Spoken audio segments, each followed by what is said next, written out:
क्या था अखंड भारत का इतिहास और क्यों टूटकर रह गया इंडिया?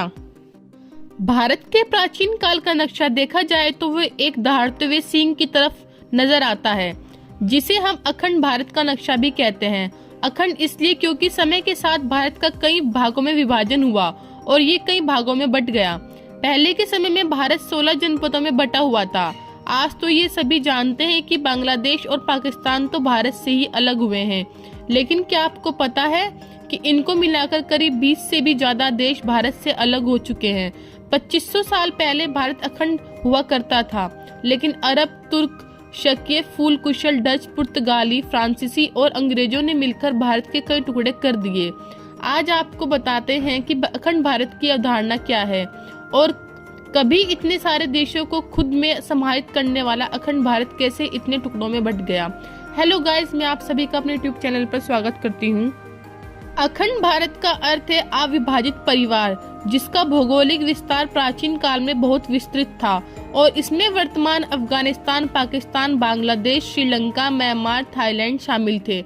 अखंड भारत का विचार सनातन भारतीय सभ्यता जितनी ही पुराना है, क्योंकि इसे प्राचीन भारतीय शास्त्रों में विधिवत स्थान मिला। 3री शताब्दी ईसा पूर्व वर्तमान के अफगानिस्तान, पाकिस्तान, आधुनिक भारत, नेपाल, बर्मा, तिब्बत, भूटान और बांग्लादेश के आधुनिक राष्ट्रों को भारतीय उपमहाद्वीप कवर करता था। बाद में कई स्वतंत्र राज्यों में विभाजित किया गया था। ऋषियों के आश्रम में पले और युग पुरुषों की उंगली थाम कर चले वाले अखंड भारत की कहानी अपने आप में ही बहुत दिलचस्प रही है। इतिहास का पहला पन्ना तब लिखा गया था जब मनुष्यों ने दिन को समय और तारीख में बांटना नहीं सीखा था। आज मानचित्र में जैसी छवि है, भारत हमेशा से ऐसा नहीं था। अनेकों टुकड़ों में कटा हुआ था, जनपदों, महाजनपदों में बटा हुआ था। फिर एक दिन तक्षशिला में जन्मे एक प्रतापी राजा ने अपनी शिखा खोल दी और यहीं से भारत के अखंड राष्ट्र बनने का मार्ग भी प्रशस्त हो गया। खंड खंड बिखरे हुए भाग एक ध्वजा में सिमट आए। आज के प्रसंग में कहूँ तो चाणक्य और चंद्रगुप्त ने बिहार से बालूचिस्तान और कश्मीर से कंधार तक भारत की सीमाओं को फैला दिया। सम्राट अशोक ने तो इन सीमाओं को तक्षशिला से ईरान तक खींच दी। भौगोलिक और आध्यात्मिक दोनों रूप में ये विस्तार पूरे विश्व को अचंभित कर रहा था। एक तरफ तो तलवारों की आवाजें आ रही थी, दूसरी तरफ महावीर और बुद्ध की वाणी सभी को लुभा रही थी। चलिए जानते हैं अखंड भारत कैसे विभाजित हुआ। कम्बोज और गांधार जनपद ही बाद में अफगानिस्तान बना। एक समय पर यहाँ पर हिंदू और फारसी राजाओं का शासन हुआ करता था, लेकिन सिकंदर ने यहाँ पर कब्जा कर लिया। फिर बाद में यूनानी और फारसी राजाओं ने राज किया। 7वीं शताब्दी में अरब के मुसलमानों ने यहाँ आक्रमण कर दिया। बाद में ये दिल्ली के शासकों के आधिपत्य में रहा। फिर ब्रिटिश ने इसे कब्जे में ले लिया। साल 1750 तक अफगान के कुछ हिस्से भारत के हिस्से में आते थे। 18 अगस्त 1919 को अफगानिस्तान को ब्रिटिश शासन से आजादी मिली। सन 1560 ईस्वी में नेपाल में हिंदू राजाओं का शासन हुआ करता था। ये अखंड भारत का ही भूभाग था। यहाँ पर आर्य समाज की संस्कृति देखने को मिली है। 4वीं शताब्दी के दौरान गुप्त राजवंश ने यहाँ पर राज किया। प्रभु श्री राम की पत्नी सीता का जन्म भी मिथिला, नेपाल में है।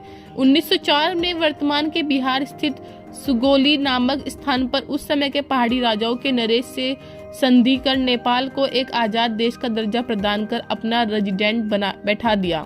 2008 तक नेपाल विश्व का एकमात्र हिंदू राष्ट्र हुआ करता था। भूटान, यहाँ वैदिक और बौद्ध धर्म की संस्कृति नजर आती है। भौगोलिक नजर से आप देखेंगे तो पता चलेगा कि भारत के अंतर्गत ही आता था। अंग्रेजों के शासनकाल तक ये भारत का हिस्सा रहा। 1906 में भूटान और सिक्किम को अंग्रेजों ने अपने कब्जे में लिया था। आज भी भूटान की सुरक्षा की जिम्मेदारी भारत ने ही ले रखी है। बालूचिस्तान, ये भारत के 16 जनपदों में से गंधार का हिस्सा हुआ करता था। 321 ईसा पूर्व में ये जगह चंद्रगुप्त मौर्य के साम्राज्य के अधीन आती थी। सन 711 में मोहम्मद बिन कासिम ने बालूचिस्तान पर आक्रमण किया। फिर गजनी ने इसे अपने कब्जे में लिया। अंग्रेजों ने बालूचिस्तान को 4 रियासतों में बांट दिया: कलात, मकरान, लस, बेला और खारन। पाकिस्तान के आजाद होने के बाद सन 1948 में जिन्ना ने इसे धोखे से पाकिस्तान में शामिल कर लिया, लेकिन आज तक यह विरोध और आजादी की जंग जारी है। तिब्बत, प्राचीन समय में तिब्बत को त्रिविष्ट कहा जाता था। एक समय तक यहाँ पर हिंदू संस्कृति और धर्म की झलक नजर आती थी। तिब्बत में पहले हिंदू फिर बाद में बौद्ध धर्म प्रचारित हुआ और यहाँ बौद्धों को प्रमुख केंद्र बन गया। फिर 19वीं शताब्दी तक तिब्बत ने अपनी स्वतंत्र सत्ता बनाए रखी। फिर इसके दो हिस्से कर दिए गए और एक हिस्सा चीन को गया, दूसरा लामा के पास, लेकिन पूरे तिब्बत पर चीन ने कब्जा किया हुआ है।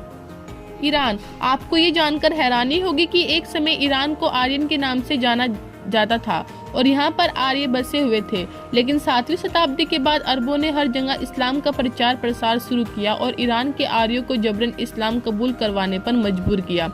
आज ईरान पूरी तरह एक इस्लामिक राष्ट्र बन गया है।